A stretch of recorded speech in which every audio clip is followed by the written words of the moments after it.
Ladies and gentlemen, for those who don't know, our annual Toddy's Awards are held every January. In order to qualify to vote, you need to see all but one musical and one play, so you can miss one of each. If you would like to vote for these awards, you must sign in at every show at the paper on the counter in the lobby. The Toddy's Committee will be keeping track. Thank you.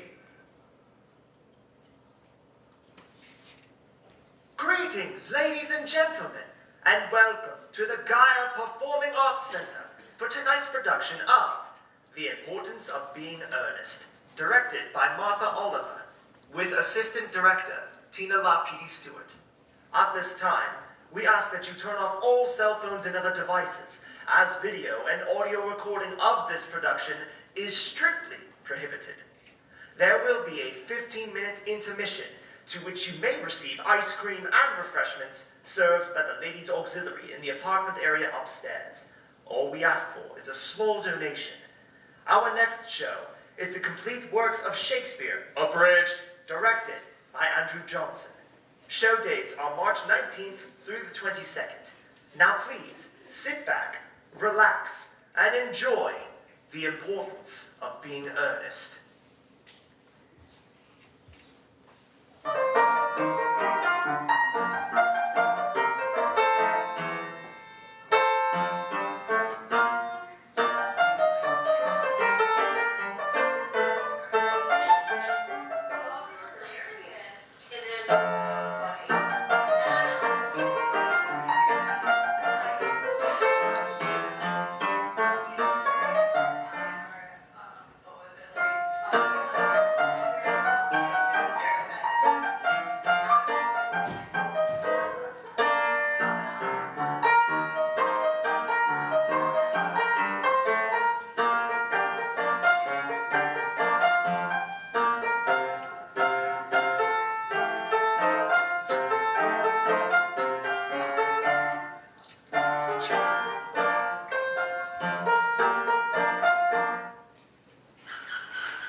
To listen, sir.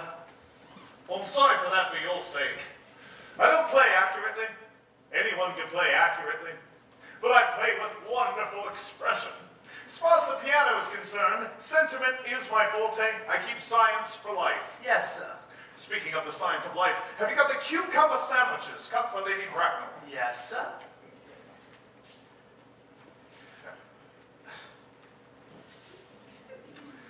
By the way, Lane, I see that from in your book that on Thursday night, when Lord Shulman and Mr. Worthing were dining with me, 8 bottles of champagne were entered as having been consumed. Yes, sir. 8 bottles and a pint. Why is it that at a bachelor's establishment, the servants invariably drink the champagne? I ask merely for information. I attribute it to the superior quality of the wine, sir. I have often observed that in married households, the champagne is rarely of a first-rate brand. Good heavens, is marriage so demoralizing as that? Oh, I believe it is a very pleasant state, sir. I have had very little experience of it myself up to the present. I've only been married once. That was in consequence of a misunderstanding between myself and a young person. I don't know if I'm much interested in your family life, Lane. Oh, no, sir, not a very interesting subject. I rarely think of it myself. Very natural, I'm sure. Well, that'll do, Lane. Thank you. Thank you, sir. Lane's views on marriage seem somewhat lax. Really, if the lower altars don't set us a good example, what on earth is the use of them? They seem, as a class, to have absolutely no sense of moral responsibility. Mr. Ernest Worthing. How are you, my dear Earnest? What brings you up to town? Oh, pleasure, pleasure. What brings one anywhere these days? Eating as usual, I see, Algy. I believe it is customary in good society to take some slight refreshment at 5 o'clock. Where have you been since last Thursday? Oh, in the country. What on earth do you do there? Well, when one is in town, one amuses oneself. When one is in the country, one amuses other people. It's dreadfully boring. Who are the people you amuse? Neighbors. Neighbors. You got nice neighbors in your part of Shropshire. Perfectly horrid. Never speak to one of them. How immensely you must amuse them. Oh, by the way, Shropshire is your county, is it not? Shropshire, yes. Of course, yes. Hello, what's all this? Why all these cups? Why cucumber sandwiches? Why such reckless extravagance in one so young? Who's coming to tea? Oh, merely Aunt Augusta and Gwendolyn. How delightful. Yes, it is all very well, but I'm afraid Aunt Augusta won't quite approve of your being here. May I ask why? My dear fellow, the way you flirt with Gwendolyn is perfectly disgraceful. It's almost as bad as the way Gwendolyn flirts with you. Well, I'm in love with Gwendolyn. In fact, I've come up to town expressly to propose to her. Well, you come up for pleasure. I call that business. How utterly unromantic you are, Algy. I really don't see anything romantic in proposing. It's very romantic to be in love. There's nothing romantic about a definite proposal. How one may be accepted, one usually is, I believe, and then the excitement is all over. The very essence of romance is uncertainty. If ever I get married, I'll certainly try to forget the fact. I have no doubt about that, Algy. The divorce court specifically invented for people whose memories are so curiously constituted. There's no use speculating on that subject. Divorces are made in heaven. Please don't touch the cucumber sandwiches. They're ordered specially for Aunt Augusta. Well, you've been eating them all the time. What a different matter. She is my aunt. Have some bread and butter. Bread and butter is for Gwendolyn. Gwendolyn is devoted to bread and butter. Yes, and what wonderful bread and butter it is. My dear boy, you need not eat as if you were going to eat it all. You behave as if you were married to her already. You are not married to her already, and I don't think you ever will be. May I ask why? Well, in the first place, girls never marry the men they flirt with. Girls don't think it right. That's nonsense. It isn't. It accounts for the extraordinary number of bachelors one sees all over the place. In the second place, I don't give my consent. Your consent? My dear fellow, Gwendolyn is my first cousin, and before I allow you to be married to her, you'll have to clear up the whole question of Cecily. What do you mean, Algy? What do you mean by Cecily? I don't know anyone by the name of Cecily. Bring me that cigarette case Mr. Worthing left in the smoking room last time he dined here. Yes, sir. You mean you've had it this whole time? I wish to goodness you'd let me know. I've been writing frantic letters to Scotland Yard about it. It's very nearly offering a large reward. Well, I wish you would offer one. It happened to be more than usually hard up. Well, there's no use offering one now that thing's been found, now is there? I think that's rather mean of you, Ernest, I must say. However, it makes no matter. For now that I look at the inscription inside, I see the thing isn't yours after all. Well, of course it's mine. You've seen me with it 100 times. And really, I think it's a very ungentlemanly thing to read what's in a private cigarette case. Very hard and fast rule to make up one about what one should read and what one shouldn't. More than pop of modern culture depends on what one shouldn't read. Well, I'm perfectly aware of that, but I don't propose to discuss it. It's not the sort of thing one should talk about in private. I just simply want my cigarette case. Yes, but this isn't your cigarette case. This cigarette case is a present from someone of the name of Cecily. And you said you didn't know anyone by that name. Well, if you want to know, Cecily happens to be my aunt. Your aunt. Yes, charming old lady she is too. Lives in Tunbridge Wells. Now just get back. Yes, but why does she call herself Little Cecily? If she is your aunt and lives in Tunbridge Wells, from Little Cecily with her fondest love. My dear fellow, what is there in that? Some men are tall, some men are not tall. You seem to think... You seem to think that every aunt should be exactly like your aunt. That's absurd. I just wish to goodness you would give me back my cigarette case. Yes, but why does she call you her uncle? From little Cecily with her fondest love to her dear Uncle Jack.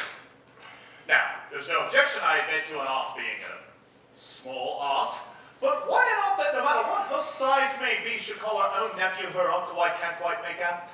Besides, your name isn't Jack at all, it is Ernest. It isn't Ernest. It's Jack. You've always told me it was Ernest. Well, you see, I introduced you to everyone as Ernest. Okay, but you answer to the name of Ernest. Ouch, You yeah. look as if your name was Now, would Ernest. you just You're let the most earnest-looking person I ever saw in my life. It's absolutely absurd saying your name isn't Ernest and all what's on your cards. Yes, here's one of them. Mr. Ernest Worthing, B4 the Albany. I shall keep this as proof that your name is Ernest if you ever attempt to deny it to me or to Gwendolyn or to anyone else. Well, if you must know, my name is Ernest in town and Jack in the country. The cigarette case was given to me in the country, so... Yes. But that does not account for the fact that your small Aunt Cecily... Oh. Who lives in Tunbridge Wells? Who's you, my dear uncle? Come on, old boy, you best have the thing out at once. My dear fellow, you talk exactly as if you're a dentist. Do you know it's very vulgar to talk like a dentist when one isn't a dentist? Produces a false impression. Well, that's exactly what dentists always do. Now, go on. Tell me the whole thing. I may mention that I've always suspected you of being a confirmed and secret Bunburyist. I'm quite sure of it now. What on earth is a Bunburyist? I'll reveal to you the meaning of that incomparable expression as soon as you are kind enough to tell me why you are Ernest in town and Jack in the country. Please produce my cigarette case first.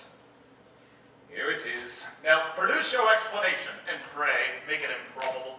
Well, it's not improbable at all. In fact, it's perfectly ordinary.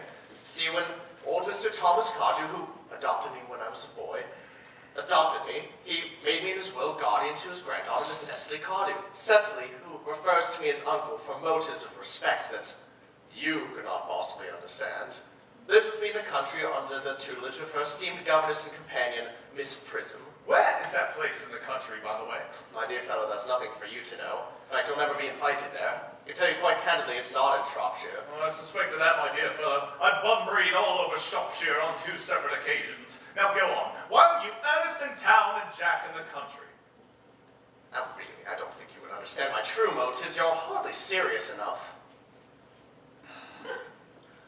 Well, when one is in the position of moral guardian, one must adopt a moral high tone on all subjects.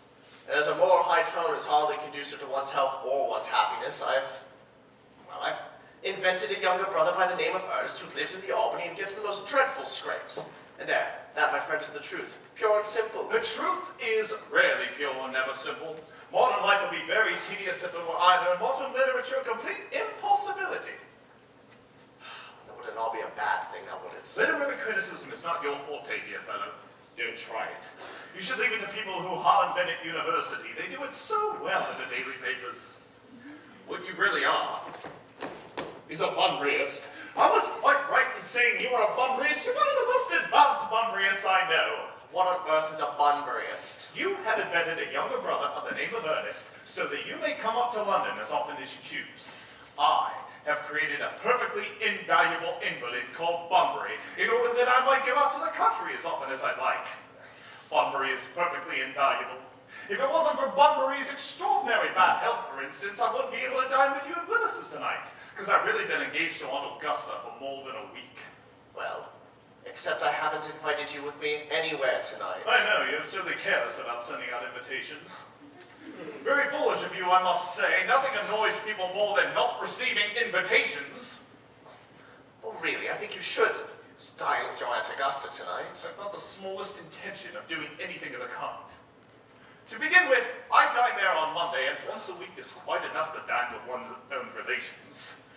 In the second place, whenever I do dine there, I'm always treated as a member of the family.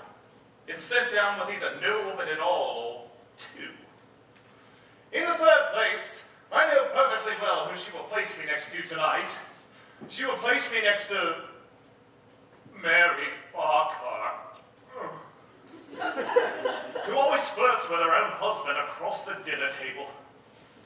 It's not very pleasant. It's not even decent, and that sort of thing is on the increase. The amount of women who flirt with their own husbands is perfectly scandalous. It is so bad. It is simply washing one's clean linen in public. Besides, now that I know you to be a confirmed Bunburyist, I naturally want to talk to you about Bunbury. I want to tell you the rules. Not a Bunburyist at all. In fact, if Gwendolyn and I are to be engaged, I think I shall kill my brother Ernest. I shall kill him at any rate. Cecily's getting a little too interested in him. It's rather a bore. And I think you should do the same with your your invalid friend with the absurd name. Nothing will induce me to part with Bunbury. And if you ever do get married, which seems to be extremely problematic, you'd be very glad to know Bunbury. A man who marries without knowing Bunbury has a very tedious time of it. Now look, if Gwendolyn and I are to be married, and truly she's the only girl that I've ever loved in my life, I certainly wouldn't want to know Bunbury. Then your wife will. Well, you don't seem to understand that in married life, 2 is company, 3 is none. And that, my friend, is what the corrupt French drama have been propounding for the last 30 years. Yes, and what the happy English home has proved in half the time. Try not to be so cynical, Algy. It's perfectly easy to be cynical nowadays. My dear boy, it's not easy to be anything nowadays. There's so much beastly competition about. Oh, that ought to be Aunt Augusta. Only creditors or relatives ever ring in that Wagnerian manner.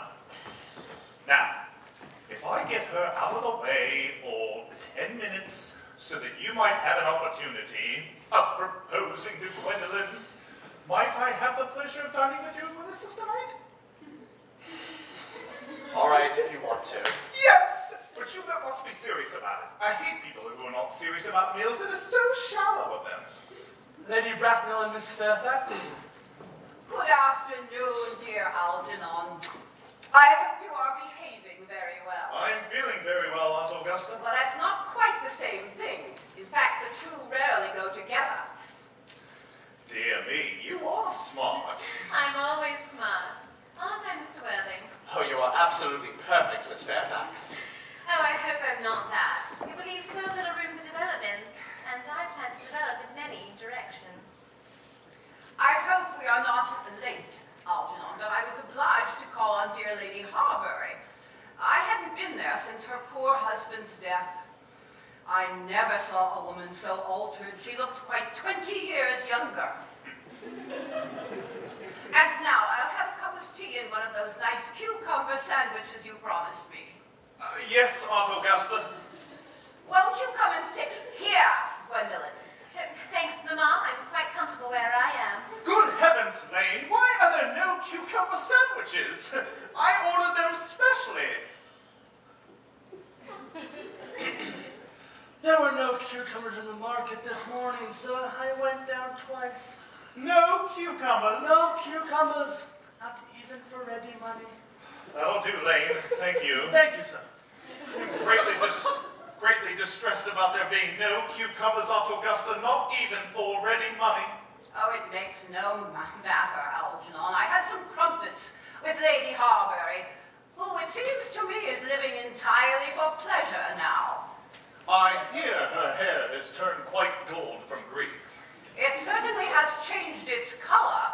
From what cause, I, of course, cannot say. Thank you. I've such a treat for you tonight, Algernon. I'm going to send you down with Mary Farquhar. She's such a nice woman and so attentive to her husband. It's delightful to watch them. I'm afraid I'll have to give up the pleasure of dining with you tonight after all. Oh, I hope not, Algernon. It will put my table completely out. Your uncle will have to dine upstairs. Fortunately, he is accustomed to that. It is a great bore and a terrible disappointment. However, I have just received a telegram that my poor friend Bunbury is very ill again. They seem to think I should be with him. It is very strange. This Mr. Bunbury seems to enjoy curiously bad health. Yes, poor Bunbury is a dreadful invalid. Well, I must say, Algernon, that I think it is high time that this Mr. Bunbury made up his mind whether he was going to live or to die. This shilly-shallying with the question is absurd. Nor do I in any way approve of this modern sympathy with invalids. I consider it morbid. Illness should not be encouraged in others. Health is the primary duty of life. I am always telling that to your dear uncle, but he never seems to take much notice as far as any improvement in his ailments are concerned. But I should be much obliged, Algernon, if you would ask this Mr. Bunbury from me to be good enough not to have a relapse on Saturday. I rely upon you to arrange my music for me. It is my last reception, and one wants something that will encourage conversation, especially since it's the end of the season and everybody has already said everything that they had to say, which was not much in the first place. I'll speak to Bunbury, Aunt Augusta, if he is still conscious, and I think I can promise you he'll be quite all right by Saturday. But the music is a great difficulty. You see, if one plays good music, people don't listen. If one plays bad music, people don't talk. But I'll run over the program I've drawn out if you'll kindly come into the next room for a moment. Thank you, Algernon. It is very thoughtful of you. I'm sure the program will be delightful after a few expurgations. French songs I cannot possibly allow. People seem to think they're improper and either look shocked, which is vulgar, or laugh, which is worse. German, I think, sounds a very respectable language, and I believe it is so. Gwendolyn, you will accompany me. Certainly, Mamma.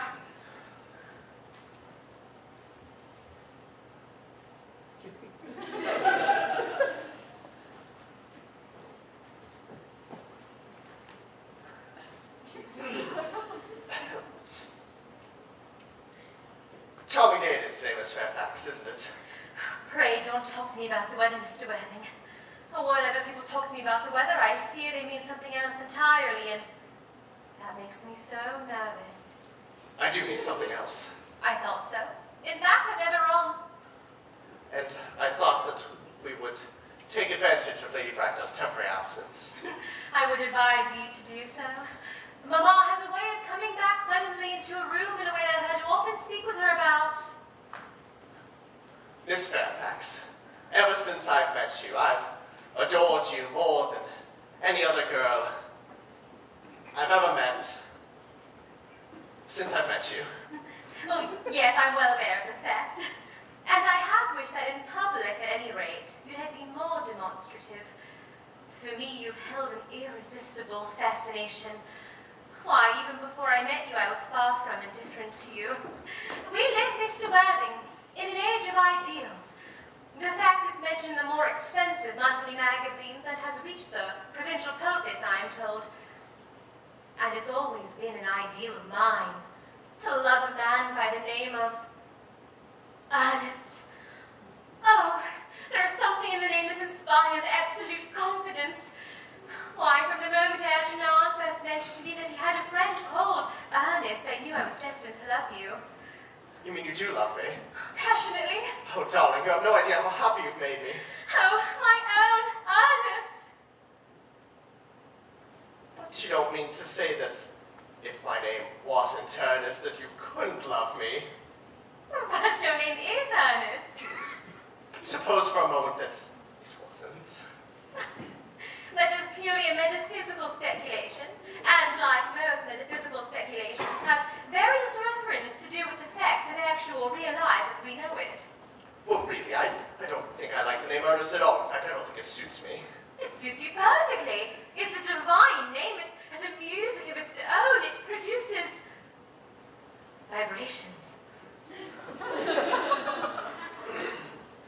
Well, really, I think there's so many much better names out there, like Jack, for instance, to be a perfectly good name.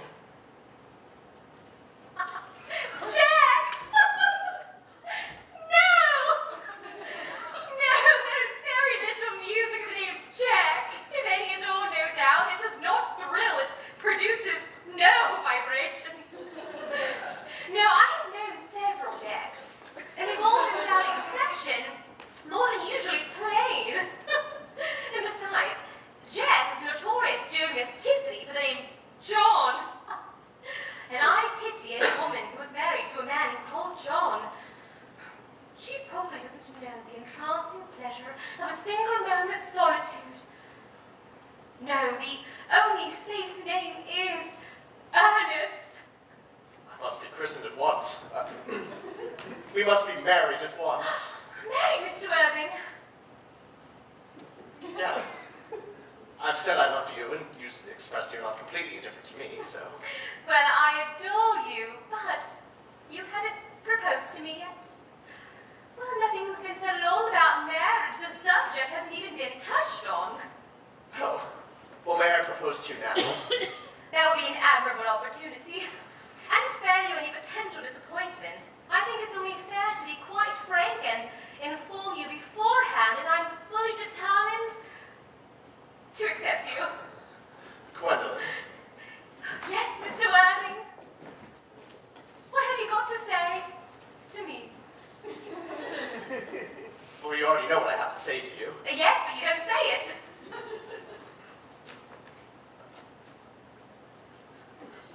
Gwendolyn, will you marry me? Of course I will, darling. Oh, how long have you been about it? I'm afraid you've had very little experience of how to propose. My own one. You're the only one I've ever loved, so... Oh, yes, well, men often propose for practice. I know my brother Gerald does. All my girlfriends tell me so. Oh, what wonderfully blue eyes you have. Oh, Ernest, they are so, so blue. I hope you will always look at me like that, especially when there are other people present. Mr. Worthing, rise, sir, from that semi-recumbent posture. It is most indecorous. Mamma, I must beg you to retire. There is no place for you here. Besides, Mr. Worthing is not quite finished yet. Not finished what, may I ask? I am engaged to be married to Mr. Worthing, Mamma. Pardon me, but you are not engaged to be married to anyone. When you do become engaged to someone, I, or your father, should his health permit it, will inform you of that fact. An engagement should come on a young girl as a surprise, pleasant or unpleasant, as the case may be. But it could hardly be something she can allow to arrange for herself. And now, Mr. Worthing, I have a few questions to put to you. While I am making these inquiries, Gwendolyn, you will wait for me below in the carriage. Mamma. In the carriage, Gwendolyn. Yes, Mamma.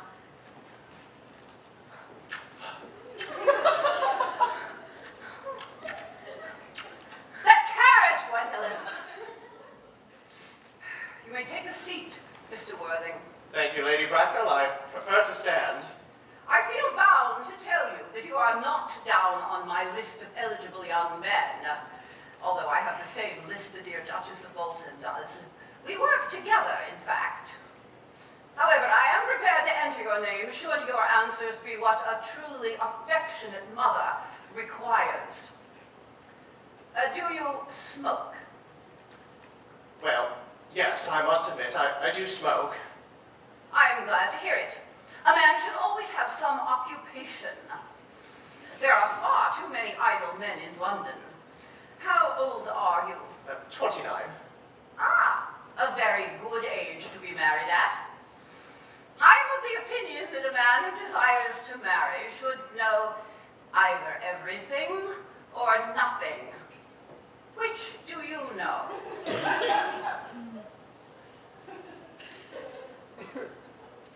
I know nothing, Lady Bracknell. I'm very pleased to hear it. I do not approve of anything which tampers with natural ignorance. Ignorance is like a delicate, exotic fruit. Touch it, and the bloom is gone. I do not approve of this theory of modern education as radically unsound. Luckily, in England at least, it produces no effect whatsoever. If it did, it might lead to danger for the upper classes and acts of violence in Grosvenor Square. What is your income? Between 7,000 and 8,000 a year. In land or in investments? Investments, chiefly. That is satisfactory. What with the duties expected of one during one's lifetime and the duties exacted from one after one's death, land has ceased to be either a profit or a pleasure. It gives one position and prevents one from keeping it up. That is all that can be said for land. Well, I do have a house in the country with about 1,500 acres attached to it, but I don't rely on that for my real source of income. In fact, as far as I'm aware, the poachers are the only ones that make any use of it, so... A country house? How many bedrooms? Well, that point can be cleared up later. You do have a townhouse, I hope. You cannot expect that a girl with a simple, unspoiled nature like Gwendolyn would be expected to reside in the country.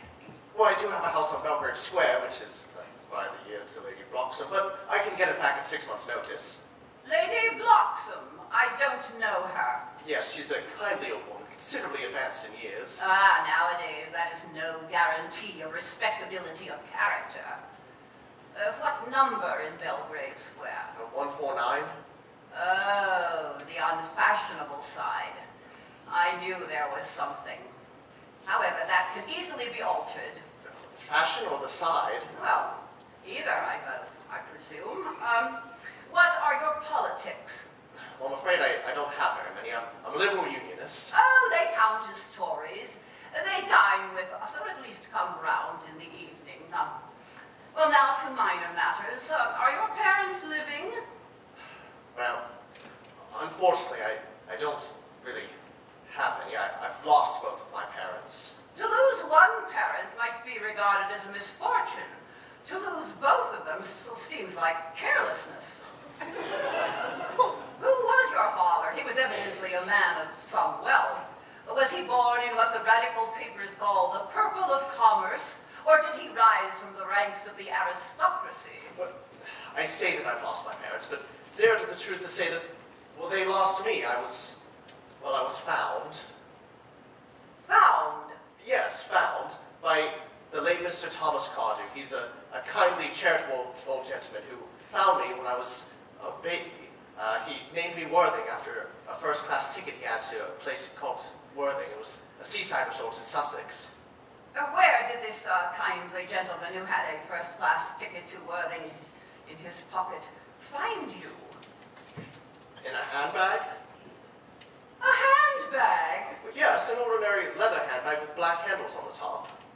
In what locality did this Mr. James or Thomas Cardew find this handbag? In the cloakroom at Victoria Station. The cloakroom at Victoria Station? Yes, the Brighton line. The line is immaterial, Mr. Worthing. I must confess that I am somewhat bewildered by what you have told me. To be born, or at least bred, in a handbag, whether it had handles or not, seems to me to show a contempt for the decencies of society that reminds one of the excesses of the French Revolution. And you know what that unfortunate movement led to. As far as the locality in which the handbag was found, the cloakroom at a railway station might serve to conceal a social indiscretion. Indeed, I imagine it has done so before now, but it can hardly be the basis for a recognized position in good society. Well, I hardly know what you want me to do about it. What I mean to say is that I only have Gwendolyn's best interests at heart, so what would you advise me to do? I would strongly advise you, Mr. Worthing, to try to acquire some relations and to make a definite effort to produce at least one parent of either sex before the season is quite over. I don't know how you propose I do that. I could provide a handbag at any moment. It's back at my house in Belgrave Square. Now, really, I think that should satisfy you. Me? What has it to do with me, sir? You can hardly imagine that I and Lord Bracknell would allow our only daughter, a girl brought up with the utmost care, to marry into a cloakroom and to form an alliance with a parcel? Good morning, Mr. Worthing. Oh, good morning.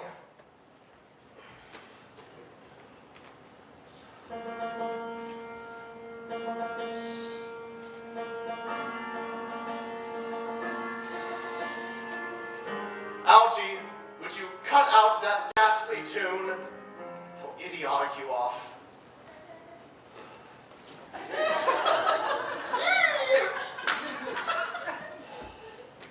Didn't it go off right, old boy? You don't mean to say Gwendolyn refused you. I know it's a way she has. She's always refusing people. I think it is most ill-natured of her. No, Gwendolyn is right as a trivet. As far as she's concerned, we're already married. Her mother, on the other hand, is perfectly unbearable. Never met such a gorgon in my life. I don't even know what a gorgon is. She's like a beast without the myth. Just a horrid, horrible... Apologize, Alfie. I should not be abusing your relations in front of you. No, it's all right, my dear boy. I love hearing my relations abused. It's the only way that I put up with them at all. Relations are simply a tedious pack of people who have not got the remotest knowledge of how to live, nor the smallest instinct about when to die. That is nonsense. It isn't. Well, I'm not going to argue about it with you. You always want to argue about things. That's originally what things were made for. Upon my word, if I thought that, I'd shoot myself. You don't think in about 150 years or so, Gwendolyn will ever become like a mother, do you? All women become like their mothers. That is their tragedy. No man does, that's his. Is that supposed to be clever? It's perfectly phrased and quite as true as any observation in civilized life should be. I'm sick to death of cleverness. There's too many clever people floating around here. Wish to God there are few honest fools left over. We have. What do you think they talk about? The fools? Not the clever people, I suppose. Ugh, what fools. You told Gwendolyn about you being Ernest in town and Jack in the country? My dear fellow, that's not the sort of thing you tell a simple, innocent girl like Gwendolyn. What extraordinary ideas you have about the way in which you should treat a woman. The only way to treat a woman is to make love to her if she is pretty, and to someone else if she is plain. That is nonsense. What about your brother? What about the profligate Earnest? I'll say he died abroad, in Paris, of apoplexy. People are always dying of apoplexy these days. Yes, but it's hereditary, my dear fellow. It's the sort of thing that runs in families. You'd best better say a severe chill. Well, you're sure a severe chill is hereditary. Of course it isn't. Then, my brother Ernest died in Paris of a severe chill. Yeah, that gets rid of him. Yes, but I thought you said Miss Cardew was a little too interested in your poor brother Ernest. Wouldn't she feel his loss a great deal? Thankfully, Cecily's not a silly romantic girl. She's got a capital appetite, takes long walks, and never pays any attention to her lessons. I'd rather like to see Cecily. I'd take very good care to say that you never do. She's excessively pretty and only just 18. No, have you told Gwendolyn yet that you have an excessively pretty ward who's only just 18? My dear fellow, that's not the sort of thing you go shouting about. Now, I guarantee you that they'll be perfectly bound to be excellent friends. I bet you anything that within half an hour, they'll be calling each other sister. Women only do that when they've called each other a lot of other things first. Now, my dear boy, if we want to get a good table at Willis's, we must go and dress. You know it is nearly 7. Oh, it's always nearly 7. But I'm hungry. I never knew you when you weren't. What should we do after dinner? Go to a theater? Oh, I hate listening. Let's go to the club. Oh, I hate talking. Might trot round to the Empire at 10. Oh, I hate walking. Well, then what should we do? Nothing. It's awfully hard work to do nothing. But I don't mind hard work if there's no definite object of any kind. Miss Fairfax? Gwendolyn, upon my word. Algy, kindly turn your back. I have something very particular to say to Mr. Worthing. No, really, Gwendolyn, I don't think I can allow this at all. Algy, you always adopt a rather immoral attitude towards life. I don't think you're quite old enough to do that. My dear Gwendolyn. Ernest, we may never be married. From the expression of Mamma's face, I fear we never shall. Few parents nowadays pay any regard to what their children say to them. The old-fashioned respect for the young is fast dying out. Whatever influence I had over Mamma is surely lost by the age of 3. And although she may prevent us from becoming man and wife, and I may marry someone else and marry often, nothing she can do can alter my eternal devotion to you. The story of your romantic origin, as related to me by Mamma and with unpleasing comments, has naturally stirred the deeper fibers of my nature. Your Christian name holds an irresistible fascination. The simplicity of your character makes you entirely incomprehensible to me. Your town address at the Albany I have. What is your address in the country? The manor house house in Walton, Hertfordshire. There is a good postal service, I suppose. It may be necessary to do something desperate. It will require serious consideration. Yes, I'll communicate with you daily. How long do you remain in town? Till Monday. Good. Algie, you may turn round now. Thanks, I've quite turned round already. You may also ring the bell. Pray, let me escort you to your carriage. Certainly. I will escort Miss Fairfax to her carriage. Yes, sir.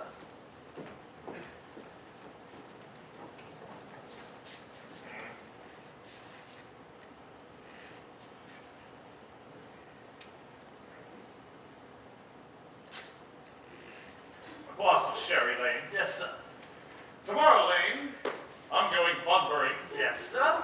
Well, we'll be back till Monday. You can leave out my smoking jacket, my dress clothes, and all the Bunbury suits. Yes, sir. I hope tomorrow will be a fine day, Lane. It never is, sir. Lane, you're the perfect pessimist. I do my best to give satisfaction, sir.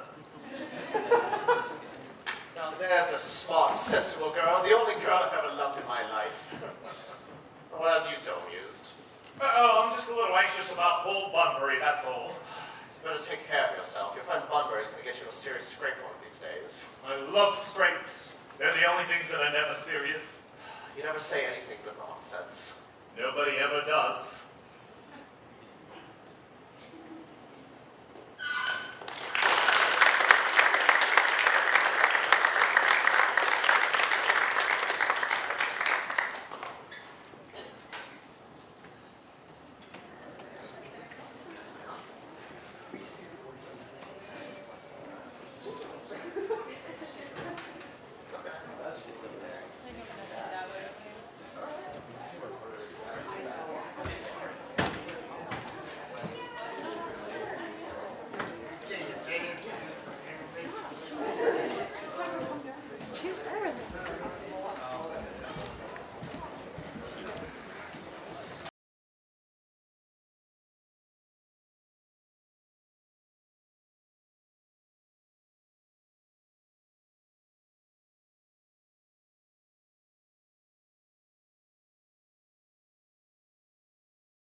Cecily, such a utilitarian occupation as the watchman of flowers is rather Moulton's duty than yours, especially when intellectual pleasures await you.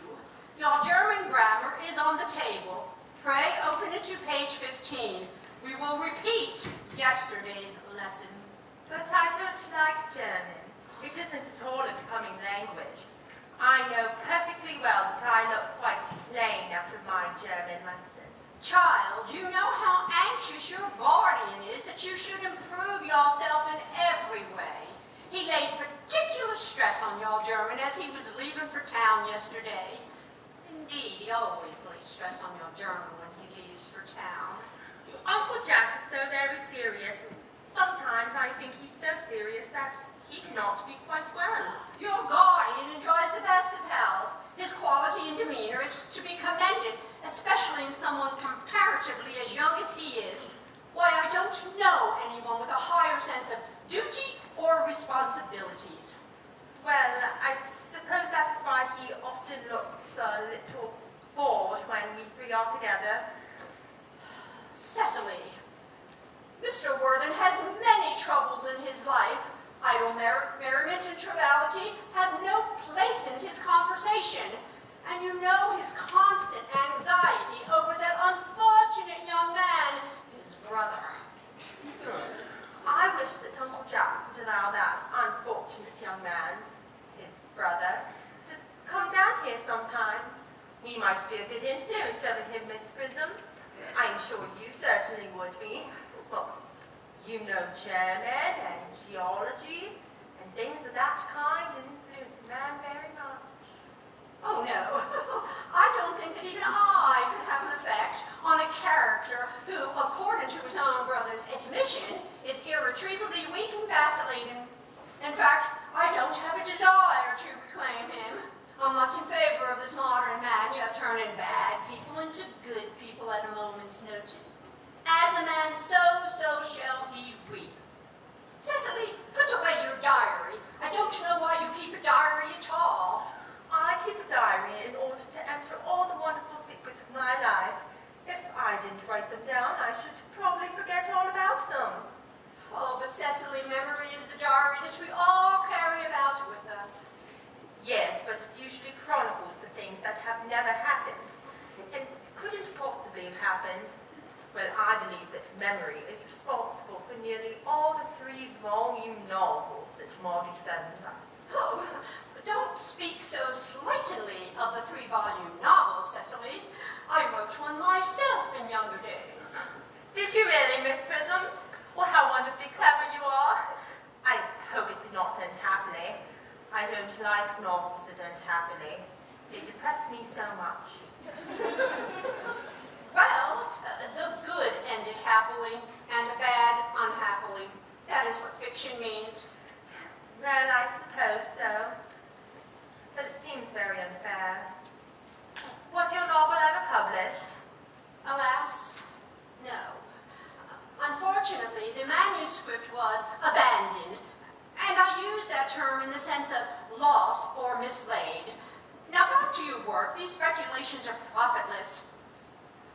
But I see a dear Dr. Chasuble coming up through the garden. And how are we this morning? Oh, Dr. Chasuble, what a pleasant surprise. Miss Prism, you are, I trust, well?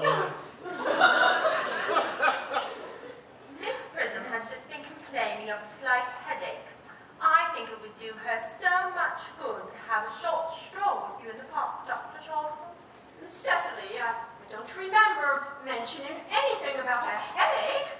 No, dear Miss Prism, I know. But I felt instinctively that you had a headache. Indeed, I was thinking about that and not at all about my German lesson when the rector came in. My dear Cecily, I hope you have not been inattentive. Oh, I'm afraid I am.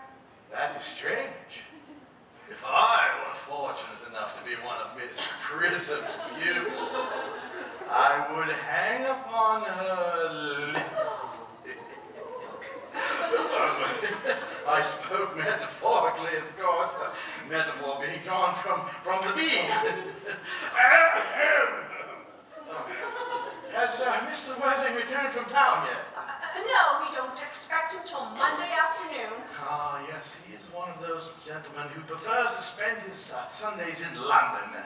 He does not exist purely for pleasure, unlike that unfortunate individual his brother seems to be. But I must not intrude on Egeria and her pupil any longer. Egeria? Letitia is my name, Doctor. Classical illusion, drawn from the pagan authors. I shall see you both, no doubt, at evensong. I do feel that I would like a stroll with you, Doctor. I feel a headache coming after all, and perhaps a walk will do me good. With pleasure, Miss Prism, with pleasure. We may go as far as the schools and back. Oh, how delightful. Oh, Cecily, you may read your political economy in my absence.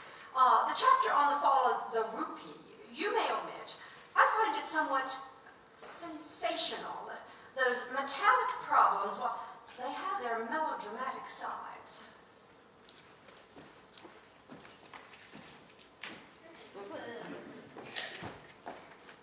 Horrid political economy, horrid geography, horrid German. Mr. Ernest Worthing has just driven over from the station. He has brought his luggage with him. Mr. Ernest Worthing, B4, the Albany W. Oh, Uncle Jack's brother! Did you tell him that Mr. Worthing was in town? Yes, miss. He seemed very much disappointed. I mentioned that you and Miss Prism were in the garden. He said he was very anxious to speak with you privately for a moment. Ask Mr. Ernest Worthing to come here. I suppose you had better talk to the housekeeper about a room for him. Yes, miss. I have never met any really wicked person before. I feel rather frightened. I'm so afraid that he will look just like everyone else.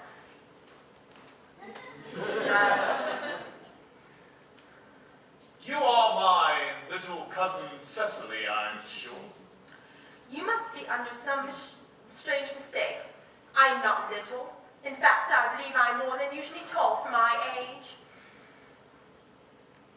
But I am your cousin Cecily, and you, I see from your card, are Uncle Jack's brother, my cousin Ernest, my wicked cousin Ernest. I'm not really wicked at all, cousin Cecily. You mustn't think I am wicked. Well, if not, then you have certainly been deceiving us all in a very inexcusable manner. I hope you've not been living a double life, pretending to be good while you were really good all the time. Well, that would be hypocrisy. Oh. Well, I have been rather reckless.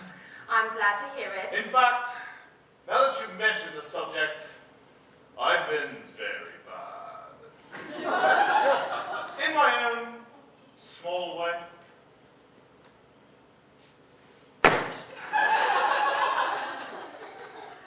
Well, I don't think that you should be so proud of that, though I'm sure it must have been very pleasant. It's much pleasanter being here with you. Well, I can't understand how you're here at all. Uncle Jack won't be back until Monday afternoon. It's a great disappointment. I'm obliged to go on the first train Monday morning. I have a business appointment that I am most anxious to miss. Well, couldn't you miss the Tenny Rabbit in London? No, the appointment is in London. Well, yes, of course, I know how important it is not to keep a business engagement if one wants to retain any sense of the beauty of life. But still, I think you had better wait until Uncle Jack arrives.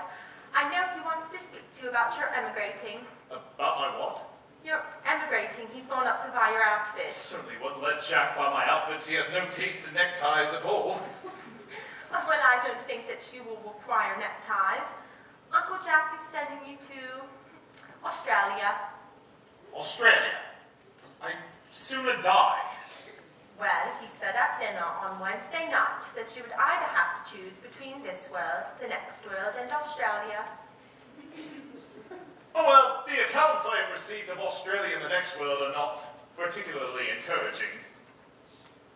This world is good enough for me, cousin Cecily. Yes, but are you good enough for it? I'm afraid I'm not that, which is why I want you to reform me. You might make that your mission, if you don't mind me saying, cousin Cecily? Well, I'm afraid I've no time this afternoon. Well, then would you mind my reforming myself this afternoon? Well, it is rather quixotic of you, but I think you should try it. I will. I feel better already. Well, you're looking a little worse. That's because I am hungry. Oh, well, how faultless of me. I should have remembered that when one wants to lead an entirely new life, one requires regular and wholesome meals. Won't you come in? Thank you. Might I have a buttonhole first? I never have any appetite unless I have a buttonhole. Marshal Neal. No, I'd sooner have a pink rose. But why? Because you are like a pink rose, cousin Cecily. Well, I don't think it would be right for you to talk to me like that. Miss Prism never says such things to me. Miss Prism is a short-sighted old lady. You are the prettiest girl I've ever saw. Well, Miss Prism says that all good looks are a snare. A snare that every sensible man should like to be caught in. Well, I don't think that I would care to catch a sensible man. I shouldn't know what to talk to him about. You are too much alone, dear Dr. Chasuble. You should get married. A misanthrope I can understand. A womanthrope, never. I do not deserve such neologistic a phrase. The precept, as well as the practice of the primitive church, was distinctly against matrimony. Well, that is why perhaps the primitive church has not lasted to the present day. And what you do not seem to realize, dear doctor, is that by consistently remaining single, a man converts himself into a permanent public temptation. Men need be careful. This very celibacy can lead weaker men astray. Is a man not equally attractive when married? No man is attractive when married, except to his wife. And often I've been told, not even to her. That depends on the intellectual superiority of the woman. Maturity can be depended upon. Rightness can be trusted. Well, I speak metaphorically, of course. Horticulturally, my metaphor refers to fruits. Fruits. Oh, I wonder where Cecily is. Oh, perhaps she followed us to the schools, yes. Yes. Oh, Mr. Worthing. Mr. Worthing? Oh, Mr. Worthing, this is quite and indeed a surprise. We did not look for you till Monday afternoon. Yes, I am back. Earlier than expected, I hope. All is well, Dr. Chasuble. My dear Mr. Worthing, I trust this garb of woe does not betoken some terrible calamity. My brother? Huh. More shameful debts and extravagances? Still leading his life of pleasure? Dead! Dead! Your brother Earnest dead? Quite dead. Oh, what a lesson. I hope you will profit by it. Oh, Mr. Worthing, you have my sincere condolences, and I hope that you would take comfort in knowing that you are always the most caring and forgiving of brothers. Oh, we do not see eye to eye always, but still it is a sad, sad blow. Yes, very sad indeed. Were you with him at the end? No, he died abroad in Paris. I received a telegram from the manager of the Grand Hotel. Was the cause of death mentioned? Yes. A severe chill. As a man sows, so shall he reap. Charity, Miss Prism, charity. None of us is perfect. I myself am particularly susceptible to drafts. Tell me, will the internment take place here? No. No. He expressed a desire to be buried abroad. In Paris. Paris? That hardly points to any serious state of mind at the end. You will no doubt wish me to make some sort of allusion to this tragic domestic affliction next Sunday. Very well. My sermon on the meaning of the manna in the wilderness can be adapted to most any occasion, joyful or, in this case, sorrowful.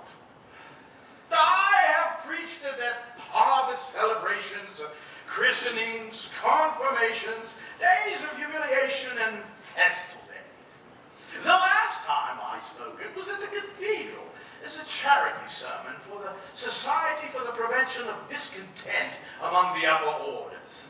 The bishop, who was present, was quite struck by some of the analogies I drew. Well, you mentioned christenings. You still know how to perform a christening, I suppose. You're always performing christenings. Yes, that is one of the more constant duties that the rector has in this parish. I have often spoken to the poorer classes on the subject, but they don't seem to know what thrift is. But tell me, Mr. Worthing, do you have a particular infant in mind? Your brother was, I believe, unmarried, was he not? Oh, yes. People who live entirely for pleasure usually are. But it's not for any infant I'm referring to. I like children now. No, I was wondering if you would be able to listen to me this afternoon. You have nothing better to do. But surely, Mr. Worthing, you've been christened already. Oh, I have no memories about that. Well, have you any grave doubts on the subject? Well, I intend to have great doubts about it. You don't think the thing would bother you in any way, or too old? Oh, not at all. The sprinkling, or indeed the immersion of adults, is a perfectly canonical practice. Immersion? Oh, you need not have any apprehensions. I believe sprinkling is all that is necessary, or indeed advisable. Our weather has been so changeable. At what time do you wish the ceremony performed? I thought it would trot around about 5 o'clock if that works for you. Perfectly, perfectly. I have 2 similar ceremonies to perform at that time. A case of twins that occurred recently in one of the outlying cottages on your own estate. Poor Jenkins the carter, a most hard-working man. Well, really, I think it would be very much fun to be christened alongside other babies. It'd be rather childish. What about 5:30? Admirably. And now I must not intrude on a house of sorrow any longer. I would only hope that you would not be too much bowed down by grief. What often seem to us bitter trials are often blessings in disguise. A blessing of an extremely obvious kind. Oh, Uncle Jack, I'm so pleased that you're back. But what horrid clothes you have on. Do go and change them. Cecily! My child! Uncle Jack, what is the matter? Do look happy. You look as if you had a toothache. And I have such a surprise for you. Here, do you think is in the dining room? Your brother. Who? Your brother Earnest. He arrived about a half an hour ago. I don't have a brother. Oh, don't say that. No matter how badly he may have behaved to you in the past, he is still your brother. You can't be so heartless as to disown him. I will go get him, and you will shake hands with him, won't you, Uncle Jack? These are very joyful tidings! Indeed, just when we had gotten used to his demise, his sudden return seems particularly distressing. My brother's in the living room. I don't know what it could mean. I think it's rather perfectly absurd. Oh, good heavens. Brother John, I've come down from town to say that I'm very sorry for all the trouble that I've given you, and that I intend to lead a better life in the future. Uncle Jack, you are not going to refuse your own brother's hand. Nothing would induce me to shake his hand. I think his coming here is perfectly scandalous. He knows very well why. Uncle Jack, do be nice. There is much good in everyone. Ernest has just been telling me about his poor invalid friend, Mr. Bunbury, whom he goes to visit so often. And surely there is much good in one who is kind to an invalid and leaves the pleasures of London to sit by a bed of pain. So, he's been talking about Bunbury, has he?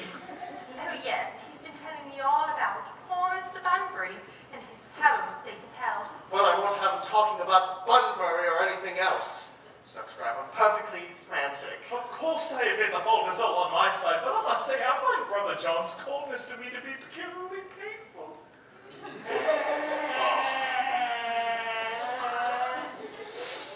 I expected a more enthusiastic welcome since it's the first time I've come here. Uncle Jack, if you don't shake hands with Ernest, I will never forgive you. Never? Never, never, never.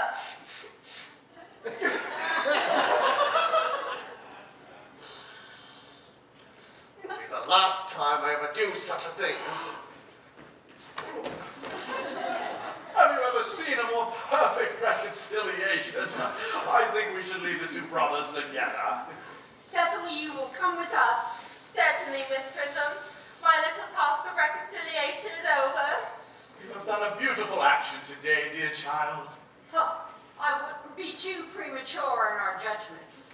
I feel very happy.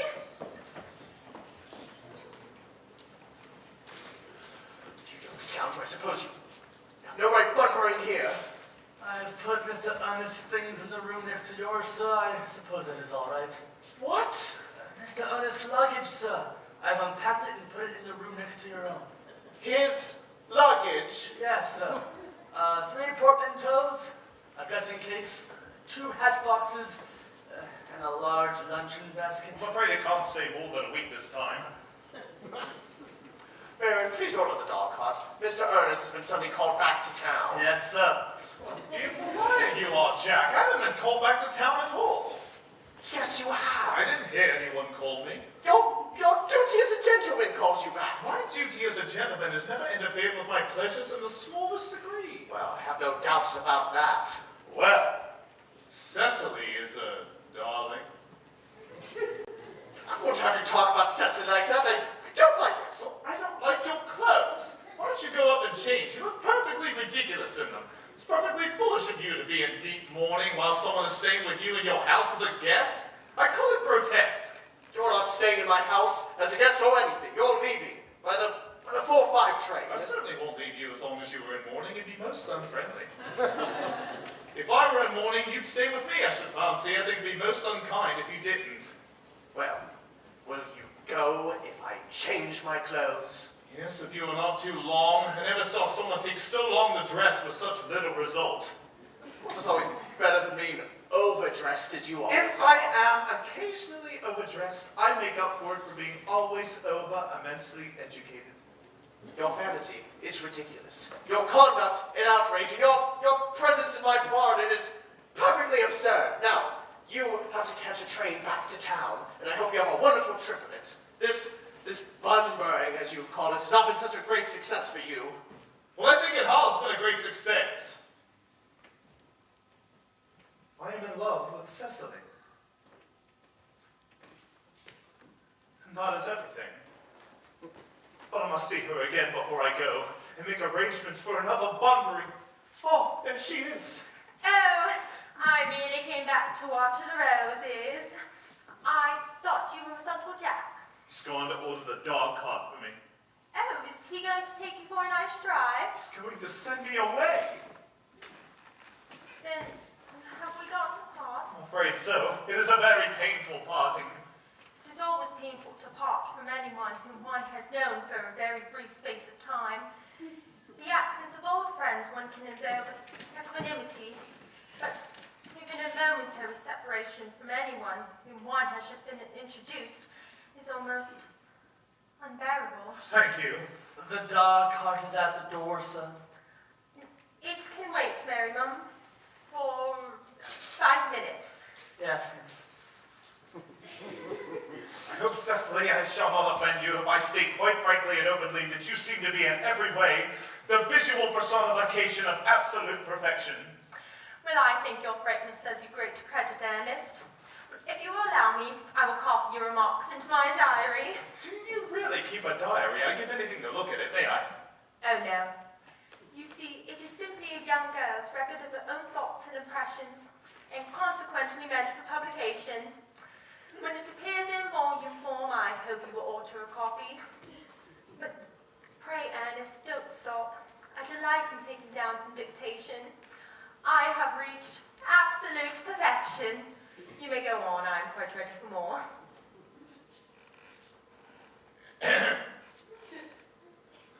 Oh, don't cough, Ernest. When one is dictating, one should speak fluently and not cough. Besides, I don't know how to spell a cough. Cecily, ever since I've looked upon your wonderful and incomparable beauty, I have dared to love you wildly, passionately, devotedly, hopelessly. Well, I don't think that you should tell me that you love me wildly, passionately, devotedly, hopelessly. Well, hopelessly doesn't seem to make much sense now, does it? Cecily? The dog cart is waiting, sir. Tell it to come round next week at the same hour. Yes, sir. Uncle Jack would be very much annoyed if he knew that you were staying on till next week at the same hour. I don't care about Jack. I don't care about anyone else in the whole world but you. I love you, Cecily. You will marry me, won't you? Why, you silly boy. Of course. Why, we have been engaged for the past 3 months. For the last 3 months? Yes, it will be 3 months on Thursday. But how did we become engaged? Well, ever since dear Uncle Jack first confessed to us that he had a younger brother who was very wicked and bad, you, of course, had formed the chief topic of conversation between myself and Miss Prism. And any man who has much talked about is always very attractive. One may say there must be something in her after all. I dare say it was foolish of me, but I fell in love with you, Ernest. Darling! And when was the engagement actually settled? On the 14th of February last, worn out by your entire ignorance of my existence, I determined to end the matter one way or another, and after a long struggle with myself, I accepted you under this dear tree here.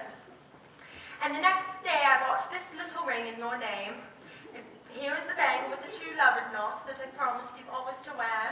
Did I get you this? It's very pretty, isn't it? Yes, you've wonderfully good taste, Ernest. It's the excuse I've always given for you leading such a bad life. And here is the box in which I keep all your dear letters. But my own Cecily, I've never written you any letters. Well, you need hardly remind me of that, Ernest. I remember only too well that I was forced to write your letters for you. I wrote 3 times a week and sometimes oftener. Oh, do let me read them. Oh no, I couldn't possibly. They would make you far too conceited. The 3 you wrote to me after I had broken off the engagement are so beautiful and so badly spelled that even now I can hardly read them without crying a little. But was our engagement ever broken off? Well, of course it was. On the 22nd of last March. You can see the entry if you'd like. Today I broke off my engagement with Ernest. I feel that it is better to do so. The weather still continues charming. Why did you break it off? What have I done? I've done nothing at all. Cecily, I am hurt indeed to hear that you broke off our engagement. Particularly when the weather was so charming. Well, it would have hardly been a serious engagement if it hadn't been broken off at least once. But I forgave you before the week was out. What a sweet angel you are, Cecily. My dear romantic boy. I hope your hair curls naturally. Does it? Yes, dear, with a little help from others. I'm so glad. You'll never break off our engagement again, will you, Cecily? Well, I don't think that I could break it off now that I have actually met you. Besides, there is the question of your name. Yes, of course. You mustn't laugh at me, darling, but it has always been a girlish dream of mine to love someone whose name was Earnest. There's something in that name that inspires absolute confidence. Well, I pity any poor married woman whose husband is not called Earnest. But my own child, you mean to say you couldn't love me if I had some other name? But what name? Any name you'd like. Algernon, for instance. But I don't like the name of Algernon. Oh, my own sweet loving little darling, I can't see how you can object to the name of Algernon. It's not a bad name, it's a rather aristocratic name. Half the chaps who get to the bankruptcy court are called Algernon. But really, Cecily, if my name was Algy, could you love me? I might respect you, Ernest. I might admire your character. But I fear that I should not be able to give you my undivided attention. Cecily, your rector here is experienced in all the rites and ceremonials of the church. Oh yes, Dr. Chasuble is a most learned man. He has never written a single book, so you can imagine how much he knows. I must see him at once on the most important christening. I mean, our most important business. That shan't be more than half an hour. Well, considering that we have been engaged since February the 14th, and I only just met you today for the first time, I think it is rather hard for you to leave me for so long a period as half an hour. Couldn't you make it 20 minutes? I'll be back in no time. What an impetuous boy he is. I like his hair so much. I must enter his proposal into my diary. Miss Fairfax has called to see Mr. Worthing on very important business, Miss Fairfax states. Is it Mr. Worthing in his library?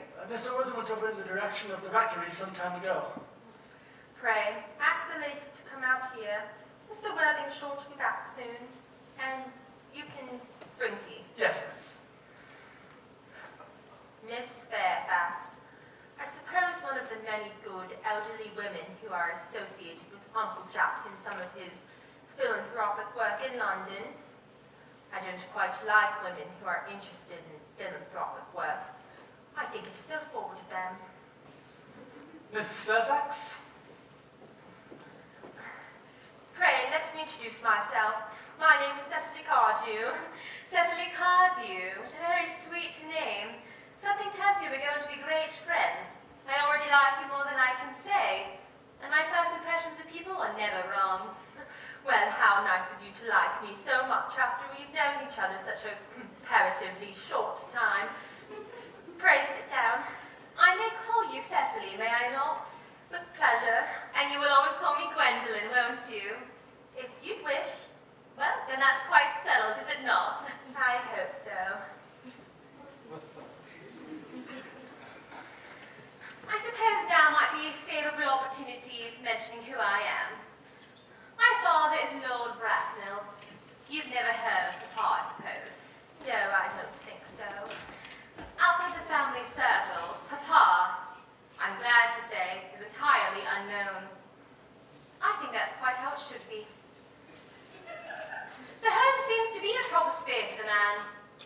And whenever a man begins to neglect his domestic duties, he becomes painfully effeminate, does he not? And I don't like that. It makes men so very attractive. Cecily?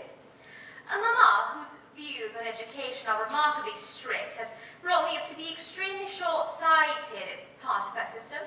So, might you mind my looking at you through my glasses? Oh, not at all, Gwendolyn.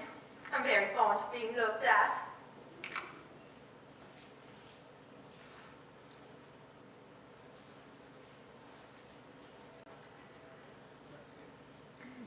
You're here on a short visit, I suppose. Oh no, I live here. Indeed. Your mother, no doubt, or some other female relative of advanced years resides here also. Oh no, I have no mother, nor in fact any relations. Really? My guardian, with the assistance of Miss Prism, has the arduous task of looking after me. Your guardian? Yes, I am Mr. Worthing's ward. Oh. Mr. Worthing never mentioned to me that he had a ward. How secretive of him. He grows more interesting hourly. Although I must admit that the news does not exactly fill me with unmixed feelings of delight. I'm very fond of you, Cecily. I liked you from the moment I met you. But now that I know that you're Mr. Worthing's ward, I'm bound to state that I wish that you were, well, just a little bit older than you appear to be, and not quite so very alluring in appearance. In fact, if I may speak candidly, Pray do. I think that whenever anyone has anything unpleasant to say, one should always be quite candid. well, to speak with perfect candor, Cecily, I wish you were fully 42, and more than usually plain for your age. Ernest has a strong, upright nature. He's the very soul of truth and honor. Disloyalty for him will be as impossible as deception.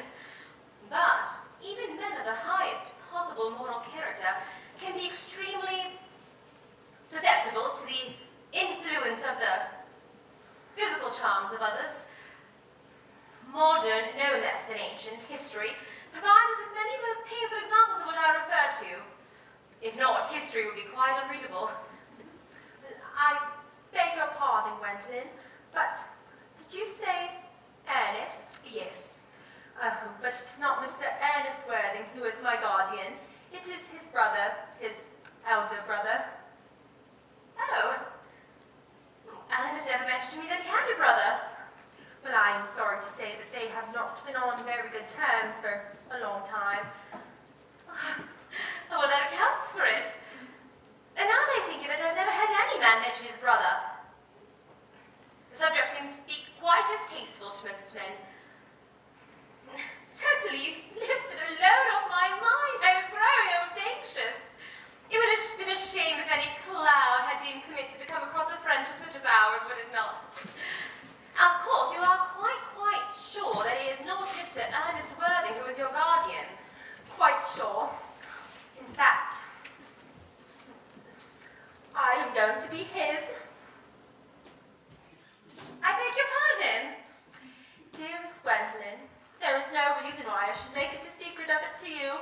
Our little county newspaper short chronicles that next week, Mr. Ernest Worthing and I are engaged to be married. My darling Cecily, I'm afraid there must be some slight error. Mr. Ernest Worthing is engaged to me. The announcement will appear in the Morning Post by Saturday at the latest. You must be under some misconception. Ernest proposed to me exactly 10 minutes ago.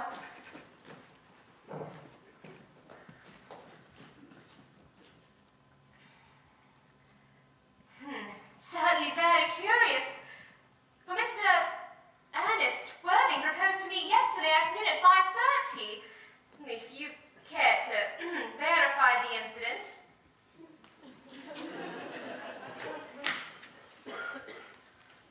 Pray do so. I never travel anywhere without my diary. One must always have something sensational to read on the train. I'm so sorry, dear Cecily, if it's any disappointment to you, but I'm afraid I have the prior claim. Well, it would distress me more than I can tell you, dear Gwendolyn, if it caused you any mental or physical anguish. But I feel bound to point out that since Ernest proposed to you, he clearly has changed his mind. Well, if the poor boy had been entrapped into any foolish promise, I surely consider it to be my duty to rescue him, and with a firm hand. Whatever unfortunate entanglement my dear boy may have gotten into, I will never reproach him with it after we are married. Do you allude to me, Miss Cardew, as an entanglement? You are presumptuous. On an occasion such as this, it becomes more than a moral duty to speak one's mind. It becomes a pleasure. And do you, Miss Fairfax, suggest that I entrap Ernest into an engagement? How dare you? This is no time for wearing the shallow mask of manners. When I see a spade, I call it a spade. Well, I'm glad to say I've never seen a spade. It seems quite clear to me that our social spheres have been widely different. Shall I lay tea here as usual, miss? Yes, as usual.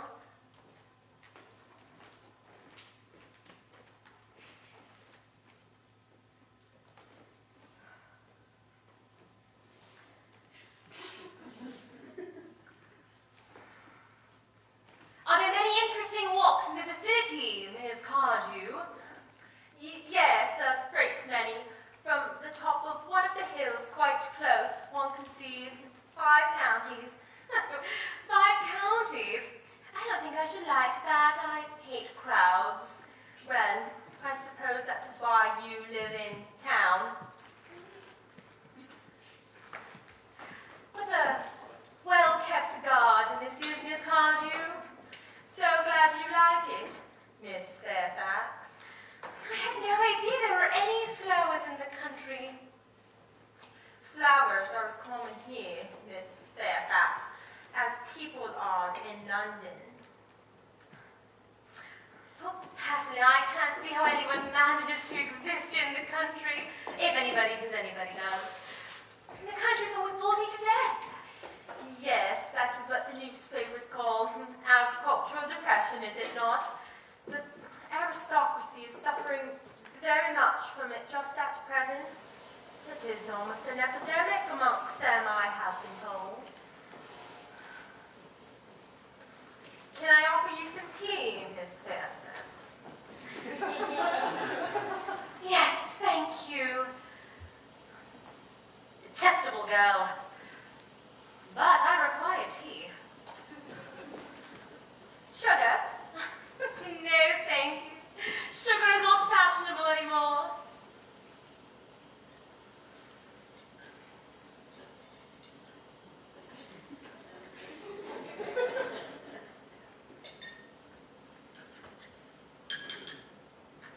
Cake or bread and butter? Bread and butter, please. Cake is rarely seen in the best houses nowadays.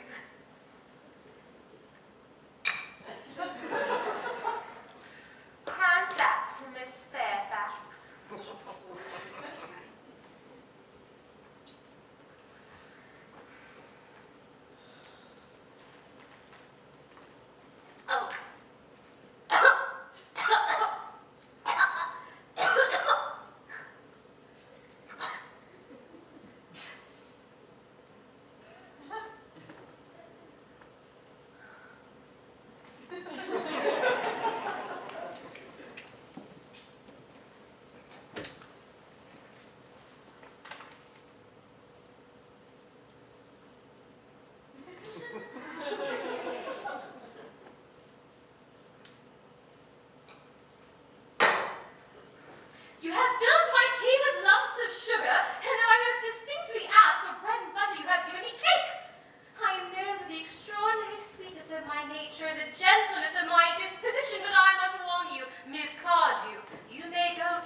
trusting boy from the machinations of any other girl, there are no lengths in which I would not go. From the moment I saw you, I distrusted you. I saw you as false and deceitful. I am never deceived in such matters. My first impressions of people are very right. Well, it seems to me, Miss Fairfax, that I am trespassing on your valuable time. No doubt you have many other calls of a similar character to make in the neighborhood. Ernest! My own Ernest! Oh, a moment, please. May I ask you? Are you engaged to be married to this young lady? Tell it to cousin Cecily? Oh, of course not. What would put such an idea in your pretty little head? Thank you. You may.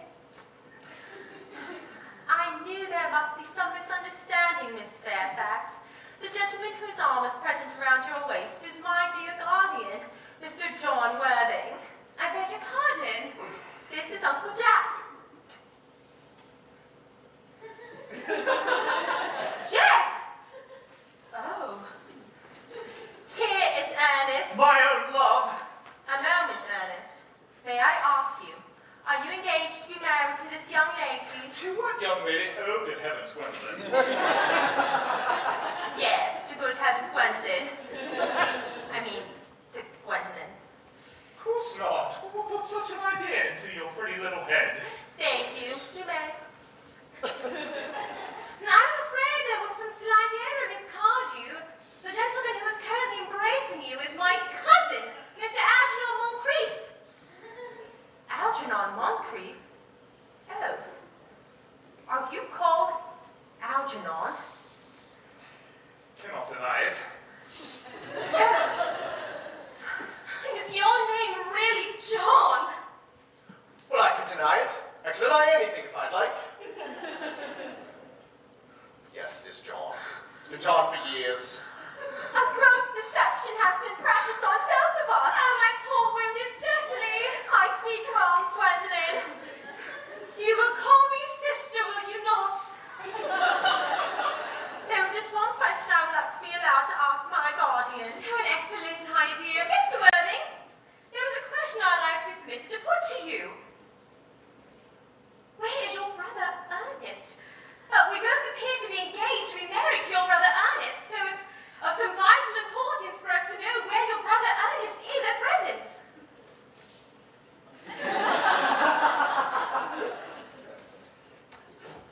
Gwendolyn, Cecily, it's very painful for me to be forced to speak the truth. It's actually the first time in my life I've ever been reduced to such a painful position.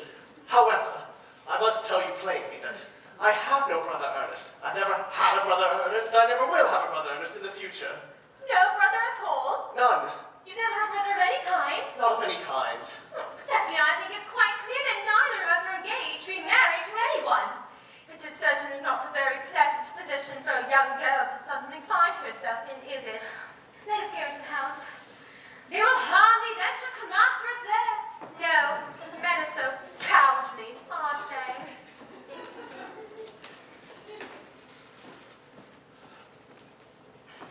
I suppose this business is what you call Bunbury. Yes! And what a Bunbury it is! The most wonderful Bunbury I've ever had in my life. But you have no right Bunbury here. It's absurd. I have a right to Bunbury anywhere I choose. Every serious Bunburyist knows that. Serious Bunburyist? Good heavens. Well, one must be serious about things if one wants to have any amusement in life. I happen to be serious about Bunbury. What on earth you're so serious about, I have not the remotest idea about everything I should fancy. You have such an absolutely trivial nature.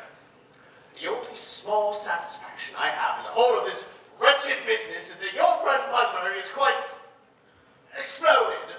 You won't be able to go up to the country so often as you used to, Algy, and not a bad thing either. Your brother is a little off-color, isn't he, dear Jack?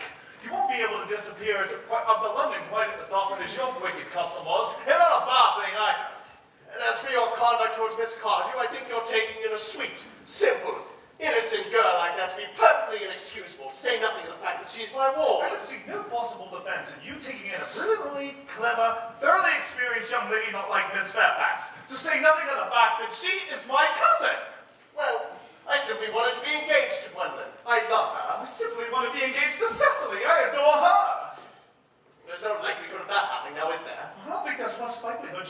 Miss Fairfax being united. But that's none of your business. If it was my business, I wouldn't talk about it. It's very vulgar to talk about one's business. Only people like stockbrokers do that, and then merely at dinner parties. How you can sit there, calmly eating muffins while we are in this horrible business, I have no idea. I would say you're perfectly harmless. Well, I can't eat muffins in an agitated manner. The butter will probably get on my cuffs.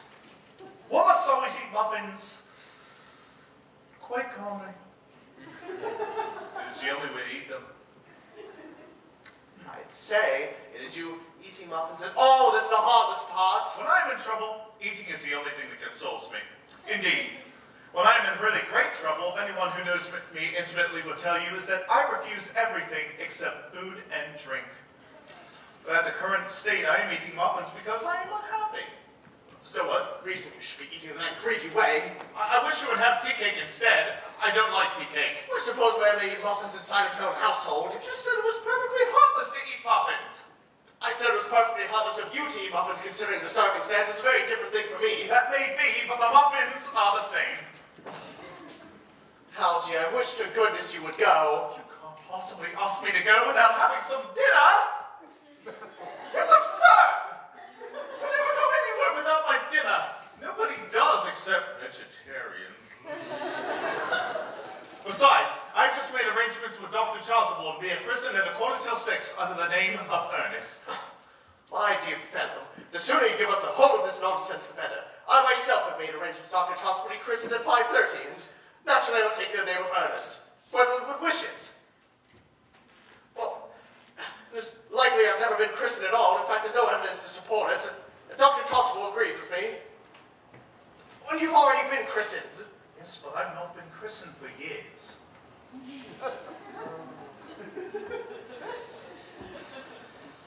Yes, but you have been christened. That's the important part. Quite so. So I know my constitution can stand it.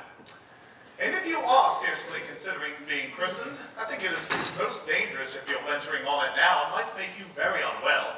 You can hardly have forgotten someone very closely connected to you was carried off in Paris by a severe chill. I thought you said a severe chill wasn't hereditary. It wasn't, but I dare say it is now. Science is making wonderful improvements. Nonsense, you're always talking nonsense. Jack, you're at the muffins again. I wish you wouldn't.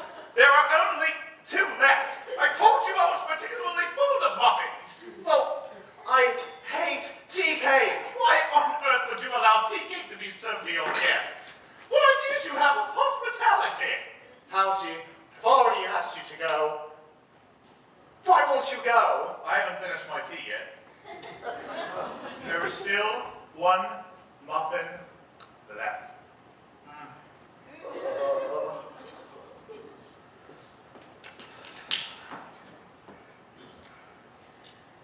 The fact that they did not follow us into the house at once, as anyone else would have done, seems to show they have some sense of shame left. Well, they have been eating muffins. That looks like repentance.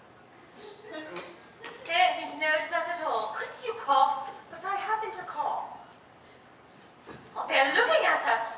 What effrontery. They're approaching. Well, that is very forward of them. Let us preserve a dignified silence. Certainly. It is the only thing to do now.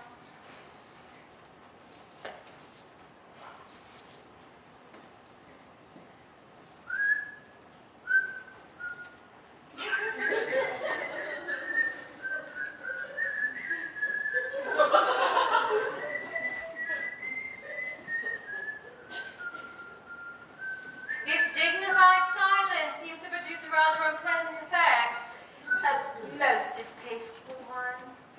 Well, we will not be the first to speak. Certainly not.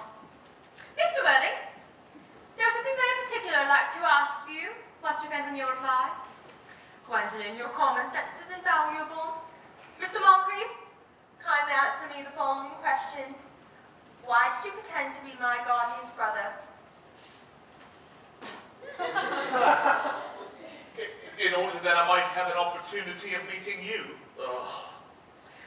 Well, that certainly seems a satisfactory explanation, does it not? Yes, dear, if you can believe him. Well, I don't. But that does not affect the wonderful beauty of his answer. True.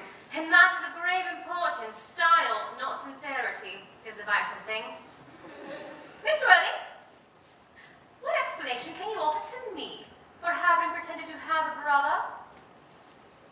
Was it in order for you to have more opportunities to come up to town and visit me as often as possible? Could you doubt it for a moment, Miss Fairfax? I have the gravest doubts upon the subject. But I intend to crush them. Now is not the time for German skepticism. Your answers appear quite satisfactory, especially Mr. Worthing's. That seems to have the stamp of truth upon it. I am more than content with what Mr. Moncrief said. His voice alone inspires absolute credulity. So you think we should forgive then? Yes. I mean, no. True, I had forgotten. There are principles at stake that one cannot surrender. Which of us should tell them? The task will not be a pleasant one. Could we not both speak at the same time? An admirable idea, Cecily. I nearly always speak at the same time as other people. Will you take the time for me? Certainly. Your Christian names are still an insuperable barrier. That is all. Our Christian names, is that all? But we'll be christened this afternoon. For me, you are prepared to do this terrible thing. I am. To please me, you are ready to face this fearful ordeal. I am. Oh, how absurd of us to talk of the equality of the sexes, where matters of self-sacrifice are concerned, men are infinitely beyond us. We are. They have moments of physical courage in which we women know absolutely nothing. Darling. Darling. Lady Bracknell? Oh, good heavens. Gwendolyn, what does this mean? Merely that I'm engaged to be married to Mr. Worthing, Mamma. Come here. Sit down. Sit down immediately. Hesitation of any kind is a sign of moral decay in the young, of physical frailty in the old. Apprised, sir, of my daughter's sudden flight by her trusty maid, whose confidence I purchased by means of a small coin, I followed her here by luggage train. Her unhappy father, I am glad to say, is under the impression that she is attending a more than usually lengthy lecture at the University Extension Scheme on the influence of a permanent income on thought. I do not propose to undeceive him. Indeed, I have never undeceived him on any question. I would consider it wrong. But you, sir, must understand that all communication between yourself and my daughter must cease immediately from this point. On this, because in all others, I am firm. I'm engaged to Gwendolyn, Lady Bracknell. You are nothing of the kind, sir. And now, as regards Algernon. Algernon! Yes, Aunt Augusta. May I ask if it is in this house that your invalid friend, Mr. Bunbury, resides? Oh. No, Bunbury does not live here. Bunbury is somewhere else at present. In fact, Bunbury is dead. Dead? Well, when did Mr. Bunbury die? This must have been very sudden. I killed Bunbury this afternoon. I mean, poor Bunbury died this afternoon. What did he die of? Bunbury? He was quite, exploded! Exploded? Was he the victim of revolutionary outrage? I was not aware that Mr. Bunbury was interested in social legislation. If so, he is well punished for his morbidity. No, Aunt Augusta, I mean, Bunbury was found out. The doctors found out that Bunbury could not live, you see, so therefore Bunbury died. He seems to have had great confidence in the opinion of his physician. But we will not acted under proper medical advice. And now, sir, that we have got rid of this Mr. Bunbury, can you tell me who is that young person whose hand my nephew Algernon is holding in what seems to me a particularly unnecessary manner? That young lady is Miss Cecily Cardew, my ward. I'm engaged to be married to Cecily, Aunt Augusta. I beg your pardon. Mr. Moncrief and I are engaged to be married, Lady Bracknell. I do not know what it is about the air of this particular part of Hertfordshire, but it seems to me that the number of engagements that go on are considerably more than statistics have laid down for our guidance. Perhaps a bit of preliminary inquiry would be in order here. Is Miss Cardew connected with any of the major London railway stations? I merely ask information. Until yesterday, I did not know that there were persons or families whose origin was a terminus. Miss Cardew is the granddaughter of the late Mr. Thomas Cardew of 149 Belgrave Square, Gervais Park, the Doring in the Fifeshire in Scotland. Ah, that is satisfactory. 3 addresses do inspire confidence, even in tradesmen. But what proof have I of their authenticity? Well, you'll be pleased to note that I've saved all the records of the period. They are open to your investigation. Ah, I have known strange errors in those publications. Well, you'll also be pleased to note that Miss Cardew's family solicitors are Messrs. Markby, Markby, and Markby. Ah, Markby, and Markby, a firm of the highest rank in their profession. Indeed, I am told that one of the Mr. Markbys is occasionally to be seen at dinner parties. So far, I am satisfied. Well, I'm pleased to hear it, Lady Bracknell. You'll also be happy to note that I have records of Miss Cardew's birth, baptism, registration, confirmation, the whooping cough, and the measles, both the German and the English variety. Ah, life crowded with incident. But perhaps too exciting for a young girl. I'm not in favor of premature experiences. Come, Gwendolyn, the time approaches for our departure. We have not a moment to lose. By way of form, Mr. Worthing, I might ask if Miss Cardew has any little fortune? Oh, only about £130,000 in the funds. That is all. Very good day to you. Enjoy your trip back to town, Lady Bracknell. A moment, Mr. Worthing. £130,000? And in the funds? Oh, Miss Cardew seems to me to be a most attractive young lady now that I look at her. So few girls now have the substantial qualities, the quality that last and improve with time. Oh, we live, I regret to say, in an age of surfaces. Come here, sweet child. Your dress is sadly simple, and your hair almost as nature would have left it. But we can soon alter all that. A thoroughly experienced French maid can wreak a wonderful change in a very brief space of time. I remember recommending one to young Lady Lansing, and after 3 months, her own husband did not know her. Yes, and after 6 months, nobody knew her. Kindly turn round, sweet child. No, the profile is what I want. Ah, just as I suspected, there are distinct social possibilities in your profile. The 2 weak points of our age are its want of principle and want of profile. The chin a little higher, dear. Style largely depends on the way the chin is worn. It is worn very high just at present. Algernon. Yes, Aunt Augusta? There are distinct social possibilities in Miss Cardew's profile. Cecily is the most beautiful girl I ever saw. And I don't care tuppence about social possibilities. Algernon, never speak disrespectfully of society. Only people who can't get into it do that. Dear child, you know that Algernon has nothing to depend on but his debts.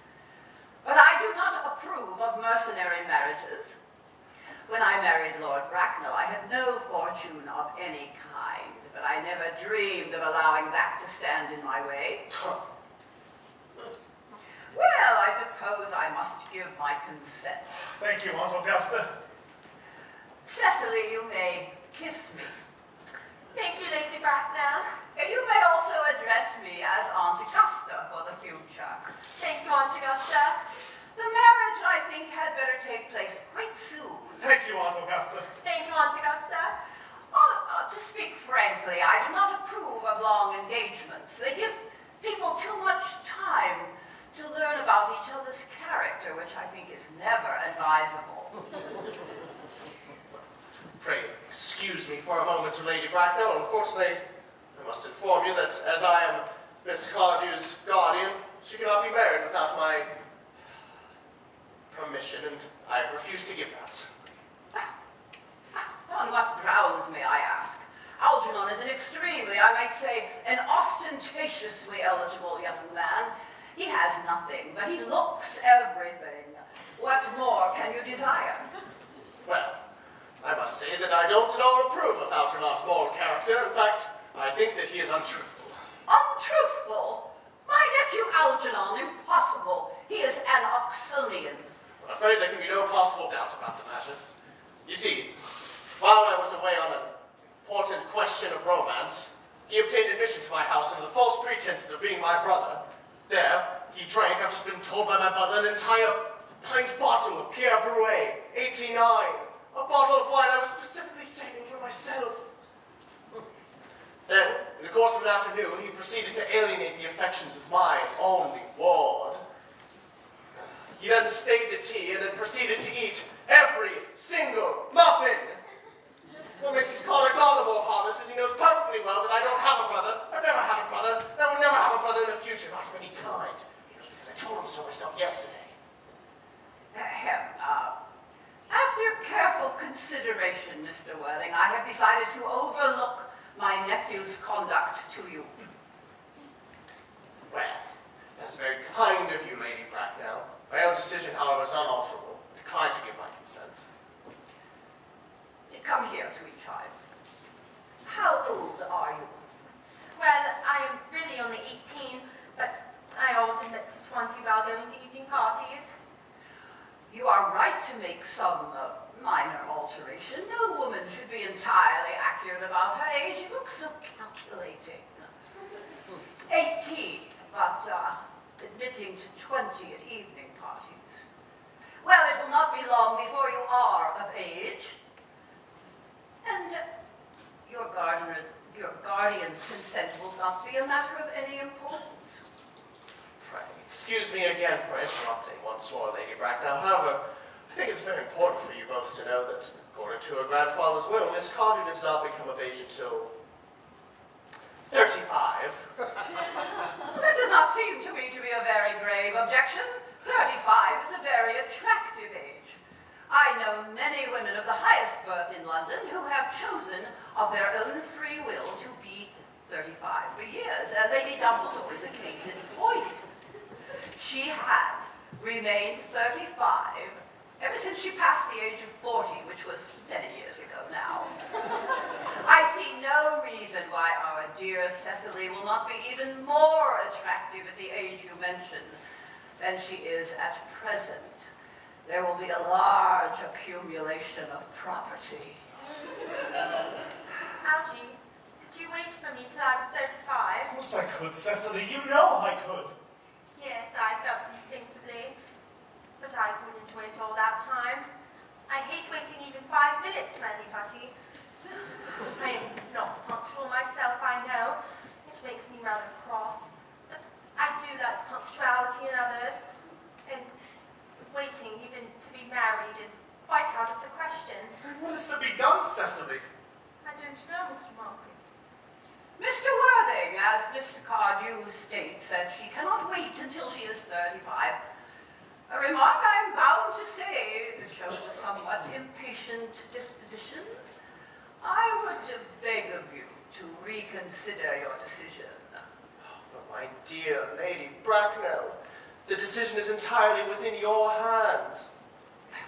The moment you allow Gwendolyn and I to become engaged, I will happily consent to your nephew and my ward forming an alliance. You must be aware that what you are proposing is out of the question. Well, then a passionate celibacy is all any of us have to look forward to.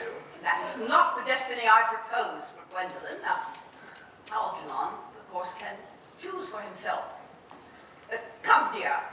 We have already missed 5 trains. Oh, to miss any more might expose us to comment on the platform. Everything is quite ready for the christenings. The christening, sir? Is that not somewhat premature? Oh, both these gentlemen have expressed a desire for immediate baptism. At their age? The idea is grotesque and irreligious. Algernon, I forbid you to be baptized. I will not hear of such excesses. Lord Bracknell would be most pleased if he knew that this was the way you spend your time and money.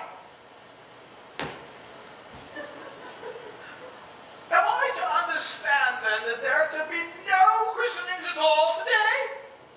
Well, I don't think, as things are now, there's any point to it. Oh, I am grieved to hear such sentiments from you.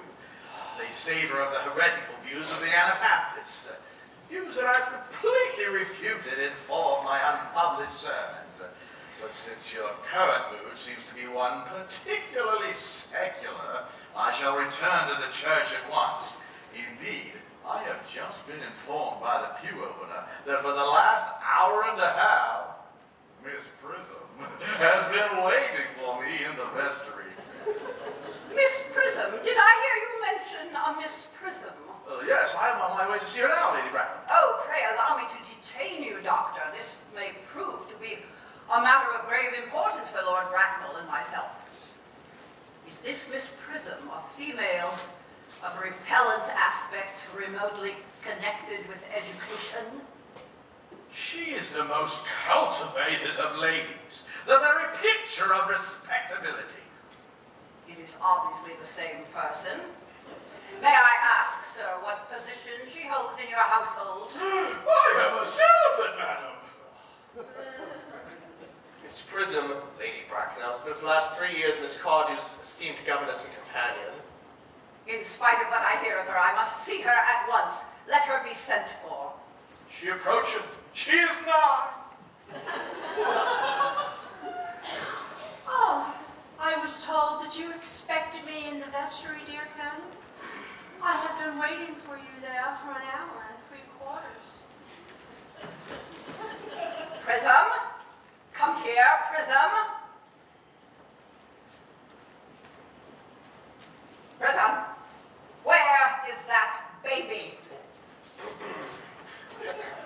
28 years ago, Prism, you left Lord Bracknell's house, number 104, Upper Grosvenor Street, in charge of a perambulator that contained an infant of the male sex. You never returned. Some weeks later, the perambulator was discovered in a remote corner of Bayswater at midnight, and it contained the manuscript of a 3-volume novel of more than revolting sentimentality. But the baby was not there. Prism, where is that baby? Lady Bracknell, it is with shame that I admit I do not know. You see, I wish I did, because the facts of the case are these. On the morning of the day in question, a day that will be forever branded on my memory, I prepared as usual to take the baby out in his perambulator. I also had with me a somewhat old but capacious handbag, of which I intended to place a manuscript of a work of fiction that I had been working on in my few unoccupied hours, when, in a moment of mental abstraction, of which I will never be able to forgive myself, I placed the manuscript in the bassinet and the baby in the handbag. But Miss Prism, where did you put the handbag? Don't ask me, Mr. Worthing. Miss Prism, please, I must know. Where did you put the handbag that contained that infant? I left it in the cloakroom in one of the larger railway stations in London. But which railway station? Victoria, Brighton Line. I must retire for a moment. Gwendolyn, would you wait for me? If it will not be too long, I'll wait for you my whole life.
the handbag in question? Pray, examine it carefully before you answer. The happiness of more than one life depends on it. It seems to be mine. Oh yes, here is the injury that it received from the upsetting of a Grosvenor Street omnibus in younger and happier days. Oh, and here in the lining is the stain from the explosion of a temperance beverage. Well, that incident occurred in Leamington. Yes, and here on the lock are my initials. I have forgotten that in a moment of extravagance, I had them placed there. This is indeed my handbag. Oh, I am delighted to have it so unexpectedly returned to me. It has been an inconvenience to be without it all these years. Miss Prism. Miss Prism. More is restored to you than this handbag. I was the baby you left in there. You? Yes, Mother. Mr. Worthing, I am unmarried. Oh, unmarried. Oof. Well, that is a very low blow, but why should one cast a stone against one who's been wronged?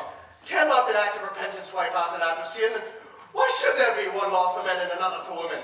Mother, I forgive you. Oh, Mr. Worthing, there is some error. Here is the lady who can tell you who you really are. Lady Bracknell, I hate to sound inquisitive, but do you mind telling me who I am? I am afraid the news I have for you will not altogether please you. You are the son of my late sister, Mrs. Moncrief, and consequently Algernon's elder brother. Algernon's elder brother?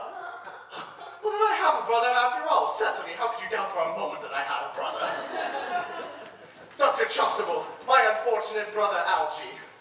Miss Prism, my unfortunate brother Algernon.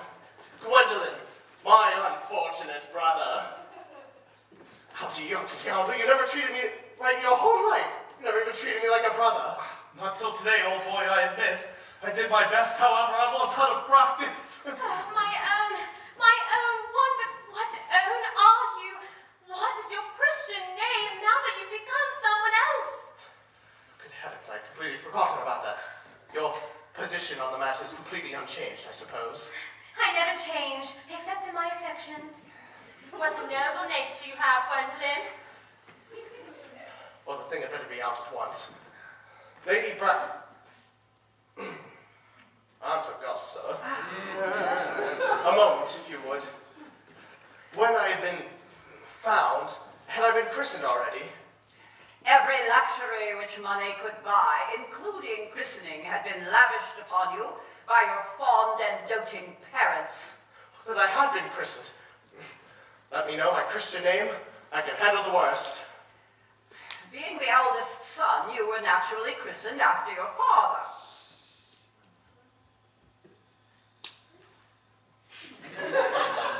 Yes, well, what was my father's name? I cannot at the moment recall the general's Christian name. I have no doubt he had one. He was eccentric, I admit, but that was only in later years, and it was a result of the Indian climate and marriage and indigestion and things like that. Algie, surely you remember our father's Christian name? My dear boy, we weren't even on speaking terms. He died before I was a year old. The army list, Celeste. His name would appear there, correct? Oh, the general was a man of peace, except in his domestic life. But yes, his name would appear in any military directory. Military records last 40 years ago. Just wait for a moment.